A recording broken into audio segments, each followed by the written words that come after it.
Hello everyone, welcome to the বর্নাস world. অনেক দিন পর এসেছি একটা লং ভিডিও নিয়ে। এটা হচ্ছে লক্ষ্মী পুজোর দিনের ব্লগ। লক্ষ্মী পুজোয় বাড়িতে আমাদের বাড়িতে ঘরোয়াভাবেই করি, কিন্তু সব রকম ঠাকুরকে ভোগ প্রসাদ সবটাই কিন্তু আমি নিজের হাতে রান্না করে দিই।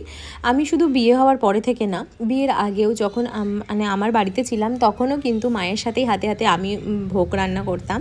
তো সেইভাবে আমি এ বাড়িতে এসেও আমি সেভাবেই ঠাকুরকে পুজো দেওয়ার চেষ্টা করি। তো সেই মতন স্নান ধান করে কাঁচা ধোয়া জামা কাপড় পরে বসে গেছি ভোগ রান্না করতে। আজকে ভোগে কী কী ছিল হচ্ছে পায়েস, লুচি, 5 রকমের ভাজা, মেশানো তরকারি, খিচুড়ি আর চাটনি।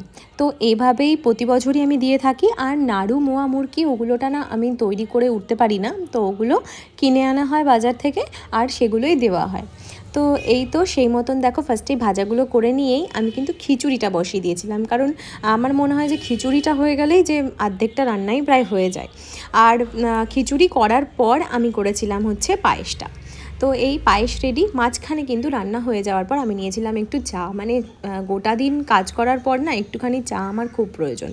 আর তারপরেই ভালো করে রেডি হয়ে নিয়েছিলাম। লক্ষ্মী পুজো বলে কথা, একটু তো সাজগোজ করতেই হবে। আর নিজের সাজগোজ শুধু তো না, যার পুজো মা লক্ষ্মী তাকেও নিজে হাতেই আমি প্রতিবার সাজাই।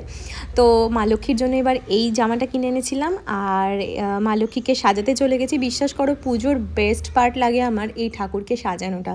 কী যে অদ্ভুত আনন্দ আর কী যে অদ্ভুত তৃপ্তি লাগে, মানে বলে বোঝাতে পারবো না। তো ঠাকুরকে কেমন লাগছে এই ড্রেসটাতে জানিও কিন্তু সবাই। আমার ছোট্ট একটা পিতলের লক্ষ্মী প্রতিমা আছে, আমার ভীষণ ভীষণ ভালো লাগে জিনিসটা। তো বাকি জোগাড়টা, পুজোর জোগাড়টা শাশুড়িমাই করেছিল, শুধু আসন সাজানোর দায়িত্বটা আমার ভীষণ ভালো লাগে। তো তারপরে যাই হোক, ঠাকুরের যা যা ভোগ রান্না করেছিলাম সবটা একটা থালায় পারস সাজিয়ে ঠাকুরকে এভাবেই দিই। তো যা যা রান্না করি সব তো দিই, প্লাস একটা থালার মধ্যে পারস সাজিয়ে যেমন করে আমরা খেতে দিই সবাইকে, সেরকম করেই ঠাকুরকেও দেওয়া হয়। তো এই হচ্ছে আমার ফাইনালি পুজোর জোগাড়। আর পুজো কে করছে সেটা হচ্ছে আমার বর। মানে আমার বর পুজো সেরকমভাবে কিছু জানে না, মানে সচরাচর করে না, কোনো দিনও করেনি। তো এবারটাই শ্বশুরমশাইয়ের কাছ থেকে পুজো শিখে ও কিন্তু পুজো করতে বসেছে। আস্তে আস্তে ওরও একটু ইন্টারেস্ট গ্রো করেছে পুজো শেখার প্রতি। তো যাই হোক, বরকে বসিয়ে কিন্তু আমার লাভটাই হয়েছে। কেন বলো তো, পুরোহিতের অপেক্ষা এই দিনগুলোতে এতটা করতে হয় যে আমি সেই রিস্কটা নিই না। আগে আমি বাড়িতে থাকতে দেখতাম বাবা করতো, এখন আমি বরকে বসিয়েছি পুজো করতে। তো যাই হোক, আর এখানটাতে মেয়ের বায়না ঠাম্মির কাছে আমাকে আলতা পরিয়ে দাও।